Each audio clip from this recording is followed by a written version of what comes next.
전국 동시지방선거가 100일도 남지 않았지만 대통령 선거에 묻혀 관심을 끌지 못하고 있습니다. 각 정당이 지선 일정을 대선 이후로 미루면서 정치 신인들이 불이익을 받고 있다는 지적도 나옵니다.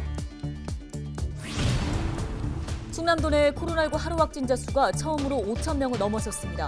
25일 0시 기준 도내 신규 확진자는 5,184명으로 역대 최다 인원을 기록했습니다. 한 반의 학생 수가 28명 이상인 과밀학급 문제를 해소하기 위해 도심 지역 학교에 이동식 교실이 도입됐습니다. 충남교육청은 올해 6개 학교에 모두 42개의 이동식 교실을 설치할 계획입니다. 청양군이 전남 신안군의 한 섬인 흑산도를 명예행정구역으로 지정했습니다. 두 지역은 관광 프로그램과 지역 축제 교류에도 적극적으로 나서기로 했습니다.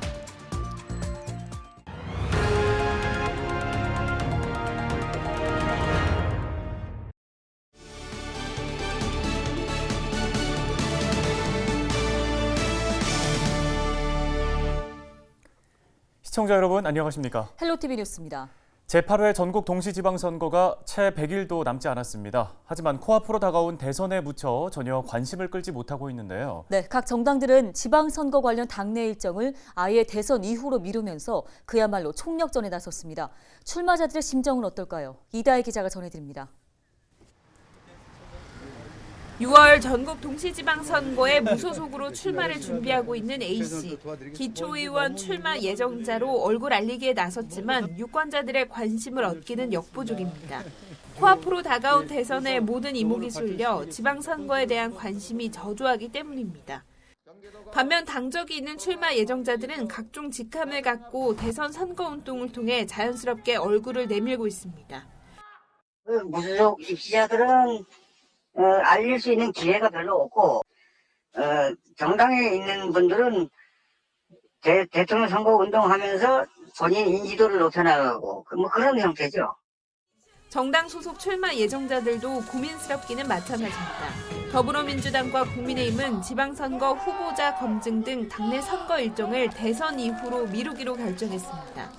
대선 승리에 집중하겠다며 예비후보 등록을 대선 이후로 연기한 후보들도 있습니다. 하지만 정치 신인들의 속내는 복잡하기만 합니다. 하루라도 빨리 유권자들을 만나 이름을 알리고 싶지만 자칫 돌출행동으로 공천의 불이익을 받을 수도 있기 때문입니다.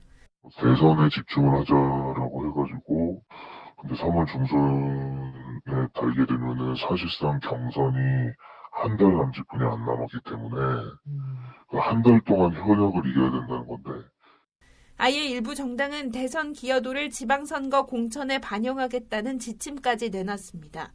대선 결과가 지방선거 공천의 방향을 바꿀 수도 있다는 얘기까지 나옵니다.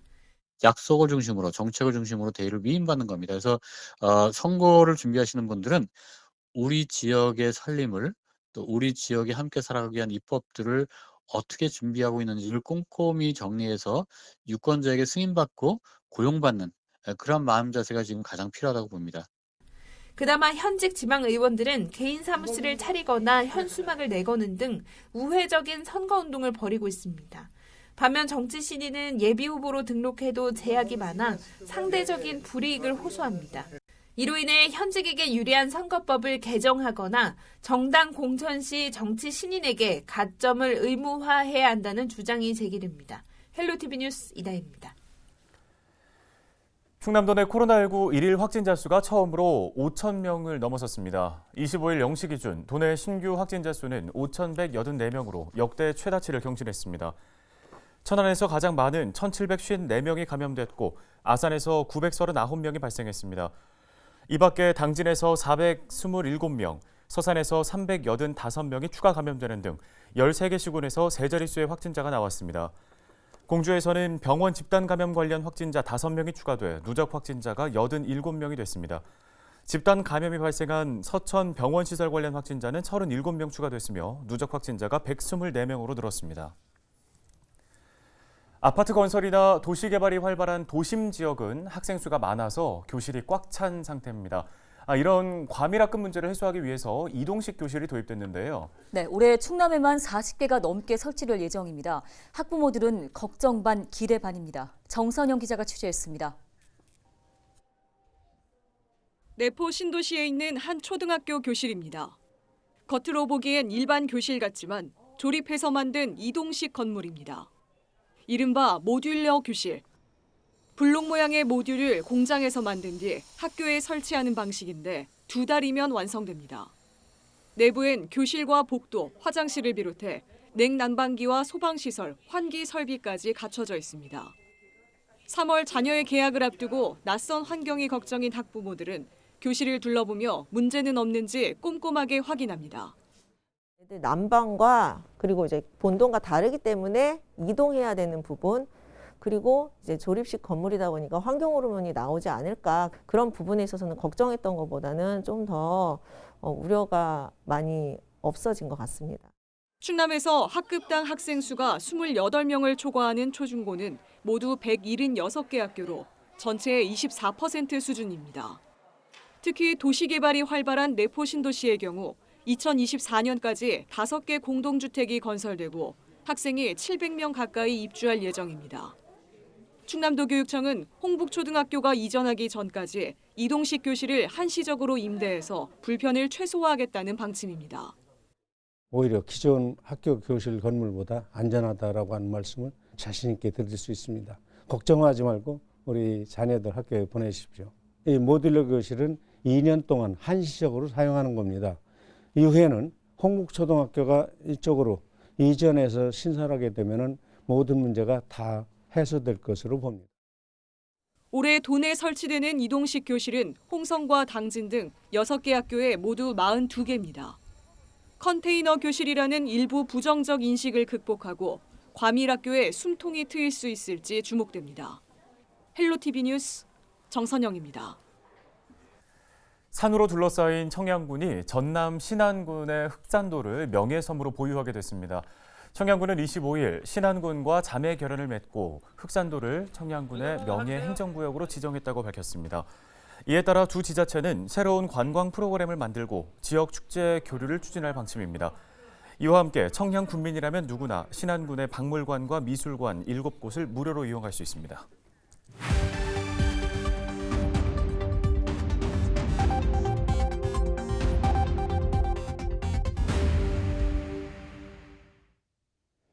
시청자 여러분 안녕하세요. 주민 여러분의 교통안전을 책임지고 있는 충청남도 경찰청 장은효 경장입니다. 사고 현장이 담긴 블랙박스 영상을 통해 교통안전 수칙을 점검해보는 시간. 오늘의 첫 번째 영상부터 만나보겠습니다. 지난해 12월 홍성의 한 도로에서 일어난 사고입니다. 전조등의 의지에 달리는 블랙박스 차량. 얼마 뒤 차량 앞으로 무언가 비치더니 순식간에 어둠 속으로 사라집니다. 같은 방향으로 걷던 보행자가 치여 숨지는 사고가 발생한 겁니다. 시골길은 차도와 인도가 구분이 없고 보행 공간이 부족해 보행자가 차도로 걷는 경우가 많습니다. 또한 가로등이 없는 곳이 많기 때문에 운전자와 보행자 모두가 경각심을 갖고 조심해야 합니다. 계속해서 다음 영상 함께 보시죠. 지난해 9월 논산의 한 골목길. 길을 가던 차량이 멈추자마자 오토바이가 정면 충돌하는 사고가 발생합니다. 다행히 충격이 크지 않은 것으로 보이는데요. 골목길과 같은 이면도로 주행 시 과속은 금물이며 좌우 전방을 잘 살피면서 서로 안전하게 통과할 수 있도록 각별한 주의를 당부드립니다. 다음 영상 이어서 보겠습니다. 지난해 12월 아산의 한 도로에서 있었던 암행 단속 영상입니다. 암행 순찰차가 교차로에 신호 대기 중인데요. 배달 오토바이 한 대가 적색 신호를 위반하고 그대로 직진합니다.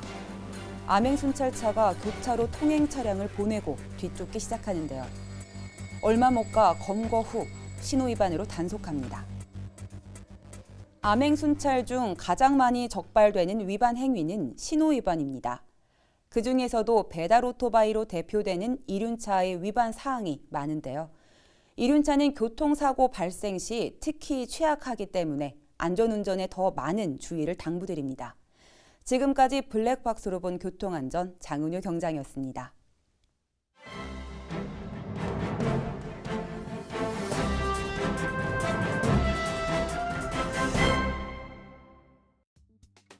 신문 브리핑입니다.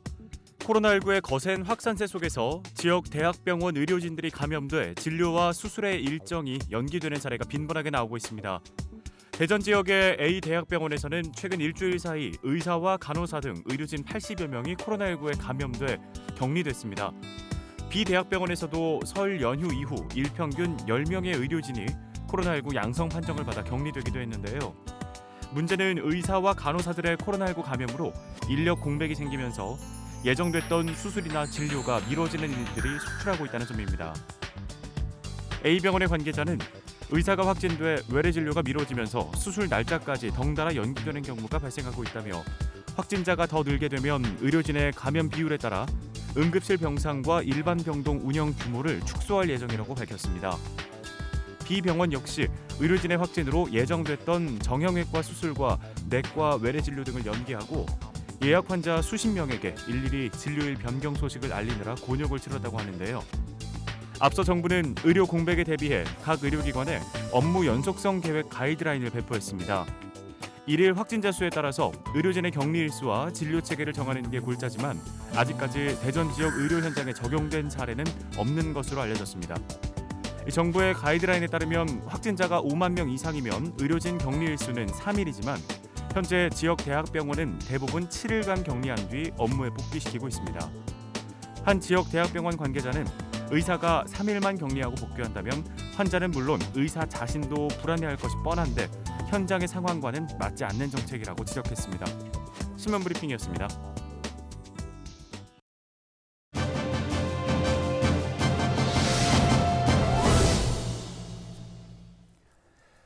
당진시가 행정안전부가 주관하는 2022년 주민 생활 현장의 공공서비스 연계 강화 공모 사업에 선정돼 사업비를 확보했습니다. 2020년부터 3년 연속 공모에 선정됐다는 점도 의미를 갖는데요. 네, 당진시 심장보 주민자치팀장 전화 연결해서 이와 관련된 이야기 나눠보겠습니다. 팀장님 안녕하십니까? 안녕하세요. 당진시 심장보 주민자치팀장입니다. 예, 먼저 이번에 선정된 공모 사업이 어떤 건가요? 이번 공모 사업은 코로나19 등 급변하는 사회 환경에 따른 주민의 욕구 충족과 지역사회 문제 해결을 위해 주민들의 생활하고 있는 현장과 공공서비스 간 연계를 위한 지원 사업입니다. 중한 집권적인 정책만으로는 지역사회 문제 해결 어려움에 한계가 많이 생기는데요. 이를 지역 주민들이 가진 주민력을 통해 해결할 수 있도록 주민 생활과 밀접한 관련이 있는 복지, 보건, 고용, 주거, 교육 등의 공공 서비스를 제공하는 다양한 주체들이 간의 연계, 협력을 통해 지역에 필요한 서비스를 생산, 전달하는 사업입니다. 네, 그렇다면 구체적으로 지역에서는 사업을 어떤 방식으로 추진하게 됩니까?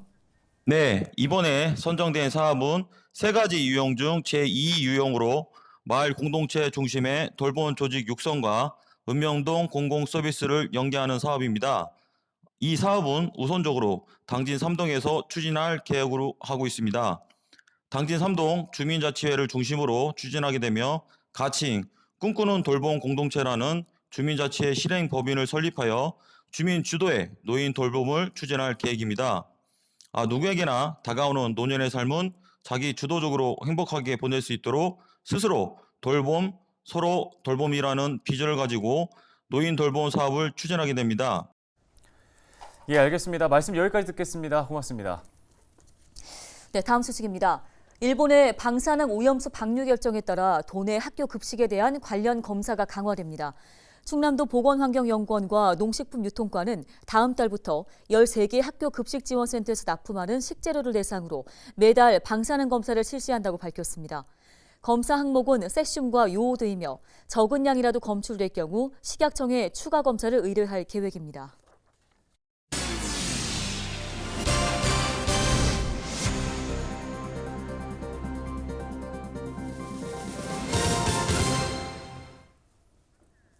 오늘 저희가 준비한 소식은 여기까지입니다. 네, 시청해주신 여러분 고맙습니다.